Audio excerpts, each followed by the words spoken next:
ಚಳಿ ಹೇಳ್ತೀರಾ ಮಾತ್ರ ಇಲ್ಲಿ ಸೈಕಾಗಿದೆ ಚಳಿ ಕಡ್ಕೊಳ್ಳೋದಾಗ್ತಿಲ್ಲ. ನಾನಂತ ನಡುಗ್ತಾನೆ ಇದ್ದೀನಿ. ಇಲ್ಲಿ ಟ್ರೈನಲ್ಲಿ ಅವರು ಟ್ರಾವೆಲ್ ಮಾಡ್ತಿದ್ರು. ಅವ್ರು ಮಂಗಳೂರಿಗೆ ಹೋಗ್ತಾ ಇದ್ರಂತೆ. ಪರಿಚಯ ಆದ್ರು ಫ್ರೆಂಡ್ಸ್, ಹೊಸ ಫ್ರೆಂಡ್ಸ್. ಅವ್ರನ್ನ ನನ್ನ ಲಾಗಲ್ಲಿ ಇಂಟ್ರೊಡ್ಯೂಸ್ ಮಾಡ್ಕೊಡ್ತೀನಿ, ಬನ್ನಿ. ಮೊದಲು ಬ್ರೋ, ನಿಮ್ ನೇಮ್ ಬ್ರೋ? ಕಿಶನ್. ನಿಮ್ ನೇಮ್ ಬ್ರೋ? ಯಶವಂತ್ ಬ್ರೋ. ನಿಮ್ ನೇಮ್ ಬ್ರೋ? ನಿಮ್ ನೇಮ್ ಬ್ರೋ? ಎಲ್ಲಿಂದ ಬಂದಿದ್ದೀರಾ ಬ್ರೋ ನೀವೆಲ್ಲ? ಹೇಳ್ರಪ್ಪ, ಹೇಳ್ರು.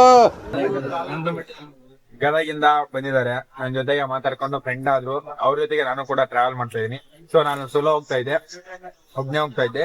ಇವರು ಪರಿಚಯ ಮಾಡ್ಕೊಂಡು ಇವ್ರ ಜೊತೆ ಹೋಗ್ತಾ ಇದೀನಿ. ಓಕೆ ಗೈಸ್, ಇವಾಗ ಒಂದು ಅಣ್ಣಂಗೆ ಕ್ವಶನ್ ಕೇಳೋಣ. ಕಿಶನ್ಗೆ 2 ಕ್ವಶನ್ ಕೇಳೋಣ. ಅಲ್ಲಿಂದ ಹತ್ಕೊಂಡ್ಬಂದಿ. ಇದೊಂಥರ ಅಪ್ಪಿದೆ ಗುರು, ಹತ್ಬೇಕು, ಸಾಕಾಗೋಯ್ತು. ಹಚ್ಕೊಂಡು ಹೋಗ್ತಾ ಇದ್ದೀನಿ. ನೋಡಿ ಈ ರೋಡಲ್ಲಿ ಯಾರೂ ಇಲ್ಲ, ಹೋಗ್ತಾ ಇದ್ದೀನಿ ಒಬ್ಬನೇ. ಟೈಮ್ ಇವಾಗ